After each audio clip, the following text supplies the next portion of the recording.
Neste vídeo vou falar sobre o primeiro fundamento de linha de orientação nos finais, que é não nos apressarmos, termos paciência para desenvolver as nossas peças para as posições mais ativas. Ao contrário do meio jogo, onde existem bastantes ameaças táticas, quando chegamos ao final, normalmente não temos as damas em jogo, portanto não existe tanta agressividade possível, e por outro lado o rei terá que entrar em ação.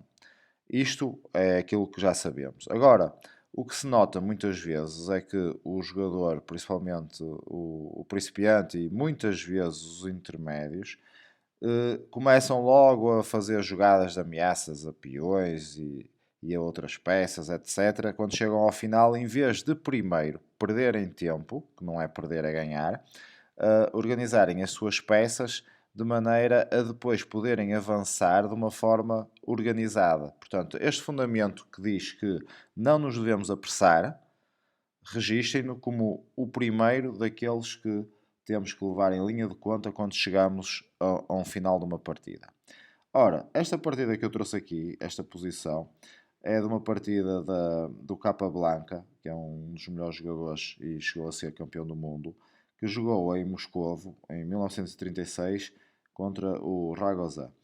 E basicamente vou tentar explicar aqui um bocadinho na prática ele a usar o fundamento, pelo menos na fase inicial. Depois a conclusão da partida já depende da vantagem que ele teve em fazer isso. Se repararem, não é, na posição, nós temos menos um peão pela parte das pretas e temos um bispo de cores claras contra cavalo, numa posição aberta.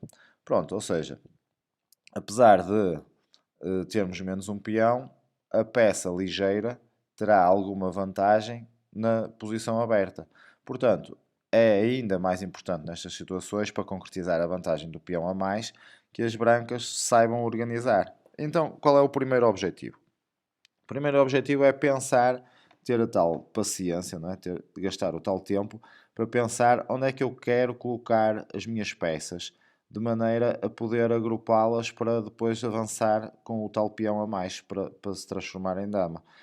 E aqui a primeira situação que nós concluímos logo é que se o bispo de casas brancas, não é, vai controlar as casas claras, é muito importante que eu, com as brancas, desculpem, esteja em casas pretas, que depois não podem ser ameaçadas. Então, o plano do capa blanca, não é? Aquele tal plano de ter paciência, vamos agrupar primeiro as peças, como é que eu vou avançar no terreno de maneira a controlar o espaço e poder concretizar a minha vantagem material?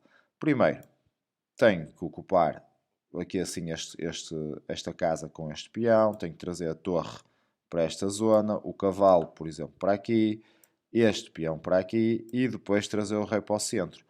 Porque quando eu chegar a esta situação, não é? Quando o cavalo estiver aqui, reparem, ele vai estar a atacar estas casas, não é? Quando o cavalo estiver aqui. Quando a minha torre estiver aqui, ela vai começar a controlar desculpem, esta casa e estas, não é? Vai começar a controlar esta coluna. Quando o meu peão estiver aqui, vai também controlar aquela casa. Por outro lado, quando o meu rei estiver aqui, ele vai também controlar estas casas. Quando o meu peão estiver em F4, ele vai controlar aquela casa. E reparem na quantidade de casas, não é? Na visualização gráfica que dá estes círculos que eu coloquei. Vejam só o espaço novo que será controlado pelas brancas. Okay? E então, resumindo, o capa blanca vai querer reagrupar as peças nas casas negras, né? Portanto, o cavalo ali, torre aqui, peão ali, a torre aqui, reparem que também depois vai defender este peão para poder avançar o peão para B4, ok? E trazer o rei para aqui. Então vamos ver ele a concretizar isto. Pronto, ele começa com o cavalo F4, reparem que nesta altura, para ele, não é tão importante já trocar o cavalo pelo bicho, porque ele primeiro quer agrupar as peças, não é? Aqui a torre ameaça o tal peão, que nos vai facilitar o plano. Depois, o bispo joga. Reparem que as pretas não conseguem ter muito espaço. Quanto mais as brancas conseguirem ocupar aquele espaço central e avançado, mais difícil vai ser para as pretas encontrarem linhas de jogo. cá está o nosso F4, a garantir mais uma posição avançada. E reparem, sempre em casas negras que impede o bispo de atacar imediatamente. O rei tenta entrar em jogo, o nosso rei também, a tal coisa de ativar o rei nos finais das partidas. A torre ataca o peão, o que nos facilita porque nós, com uma jogada defensiva, vamos continuar a manter o nosso plano. Agora o rei ameaça entrar. Eu jogo esta jogada da torre, que faz com que seja impossível ao rei avançar mais, porque depois tem um descoberto de cavalo, não é? Por exemplo, se o rei avança aqui, eu jogo o cavalo aqui, a torre fica a dar cheque e a seguir vou buscar a torre, por exemplo, não é? Portanto, tenho que recuar. O meu rei ocupa a tal posição central. As pretas continuam a tentar algum tipo de contrajogo sem possibilidades. E, como viram, Capa Blanca conseguiu uma posição muito mais avançada. Reparem, a posição inicial, okay, em que as peças estão desagrupadas, estão cá atrás, e reparem nas negras, não é? E agora, reparem na posição, desculpem, é esta, na posição comparativa em que, reparem esta estrutura de peões das pretas, não é? Está igual. O bispo deslocou-se para aqui, a torre, onde é que está a torre? Aqui. Portanto, o rei basicamente avançou uma casa. E do outro lado das brancas, já tenho as minhas peças muito mais posicionadas e a tal paciência resultou em que as pretas ficaram basicamente como estavam, mas as brancas avançaram no terreno com muita ocupação de espaço. Pronto. Uma coisa importante é, também não devemos gastar demasiadas jogadas em avançar peões sem ter as peças organizadas, porque depois isso vai estar a permitir que os peões sejam atacados pelo adversário, ganhando os tempos e contra-jogos. Como é que a partida depois concluiu? Portanto, depois, a partir daqui, é uma questão de concretizar a vantagem, onde o objetivo do Capa Blanca, obviamente, vai ser este peão avançar, criar um peão em dama, não é? Portanto, ele aqui assim, as pretas voltam a tentar entrar, aqui algumas jogadas de preparação, e agora o Capa Blanca começa a reposicionar as suas peças para poder penetrar ainda mais no terreno do adversário. Reparem, aqui este lance é possível, não é? Cavalo aqui é possível, porque se torre toma, eu posso jogar cavalo ali, cheque, e depois tomar a torre, ok? Portanto, algumas ameaças táticas graças também à vantagem que eu já estou a ter na posição no tabuleiro. Aqui as pretas tentam bloquear os peões brancos. Já estamos a avançar o nosso primeiro peão. A ameaça tática mantém-se, porque se a torre tomar, eu tenho cheque aqui, cheque, não é?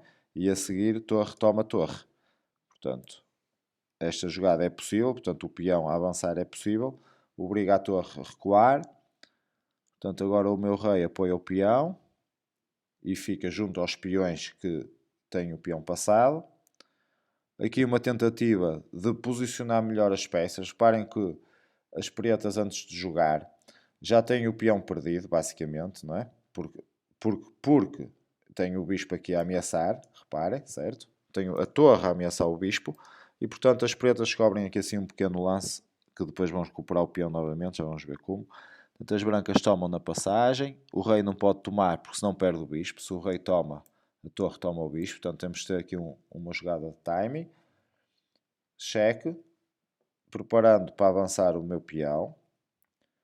As pretas tomam. Aqui assim mais umas jogadas de timing. Reparem, as brancas ameaçam o cheque rei, mas agora não precisam tomar aquele peão. Ok, trocam. E agora ameaçam, já vão ganhar mais um peão. Ok. E a vantagem já passou a ser de 2 peões nesta altura. Portanto, isto é uma concretização mais fácil a partir da altura em que tivemos uma posição no terreno mais avançada e mais organizada. Reparem que as pretas, durante a partida, a partir da posição que eu mostrei, nunca mais conseguiram ter contra-jogo. Portanto, não houve ameaças possíveis devido à organização que as pretas não conseguem ter. Agora aqui assim é uma questão de concretizar e aqui as pretas desistiram porque, mais uma vez, agora temos dois peões para resolver, mas basicamente um deles vai passar a ser dama. Pronto, espero que tenham gostado. Lembrem-se que tínhamos esta posição inicial e para a concretizar, o capa blanca organizou as suas peças de maneira a posteriormente avançar no terreno como uma equipa, não é? Como uma formação organizada. Pronto, espero que tenham gostado da dica. Claro que isto não é válido se estivermos a fazer uma corrida de peões isolados que não conseguem ser bloqueados. Também não implica que nós não possamos tentar outras linhas para concretizar o final, mas a nossa linha de concretização nunca pode colocar em causa o plano principal. Portanto, aqui o plano principal é transformar o peão em dama e para isso temos que primeiro organizar as nossas peças todas. Espero que tenham gostado. Fiquem à espera de mais vídeos também dentro desta série, dos fundamentos finais. E se gostaram e ainda não fizeram, façam subscrição ao canal e deem um like no vídeo e vemo-nos nos próximos. Abraço.